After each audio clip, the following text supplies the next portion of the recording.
Soybean की फसल के अंदर इस्तेमाल में लिए जाने वाला तीसरा खरपतवारनाशी, यानी कि इमेजाथाइपर 35% और इमेजामॉक्स 35%, जो WG फॉर्म में आता है।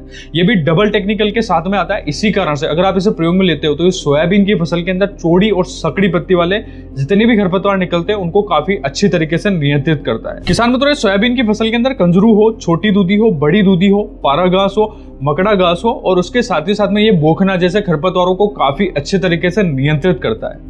लेकिन इसकी एक शर्त है, आपको इसे इस्तेमाल में तब लेना है जब फसल 15 से लेकर 25 दिन के आसपास आ जाती है और जब खरपतवार 2 से 4 पत्ती की अवस्था पर रहे तभी आपको इसका छिड़काव करवा देना है। छिड़काव के समय आपको यह भी ध्यान में रखना है कि खेत के अंदर जो नमी है वो अच्छे से बनी रहे, तभी दवा का छिड़काव करें। और दवाई जो है आपको शाम के समय छिड़काव करवा देना है। साथ ही साथ में ये भी ध्यान में रखना है कि मौसम जो है वो पूरी तरीके से साफ रहे। अगर बारिश हो रही है और ऐसा माहौल बना हुआ है तो आप दवाई का छिड़काव न करें। मौसम जब साफ हो जाए तभी दवाई का छिड़काव करें। इस खरपतवारनाशी का अगर आप छिड़काव कर रहे हैं तो आप हमेशा कट नोजल को प्रयोग में लें। इसके अंदर ही नहीं, इसके पहले भी जो 2 खरपतवारनाशी मैंने आपको बताए हैं उसके लिए भी आपको कट नोजल प्रयोग में लेना है। आप जब स्प्रे पंप खरीद के लेके आते हो तो उसके साथ में आपको 5 प्रकार के नोजल मिलते हैं जिसके अंदर एक कट नोजल आता है। तो आप कोई सा भी खरपतवारनाशी कोई सी भी फसल के अंदर छिड़काव करें तब हमेशा कट नोजल को प्रयोग में लें, जिससे दवाई जो है वो खरपतवार के ऊपर सीधी जाएगी और रिजल्ट आपको काफी शानदार देखने को मिलेंगे। और इस खरपतवारनाशी की डोज की अगर मैं बात करूं तो आपको 40 ग्राम की मात्रा को 1 एकड़ के हिसाब से प्रयोग में लेना है। और 1 एकड़ का अगर आप छिड़काव प्रयोग में लेने जा रहे हैं तो आपको 150 से लेकर 200 लीटर के पानी के प्रयोग में लेना है,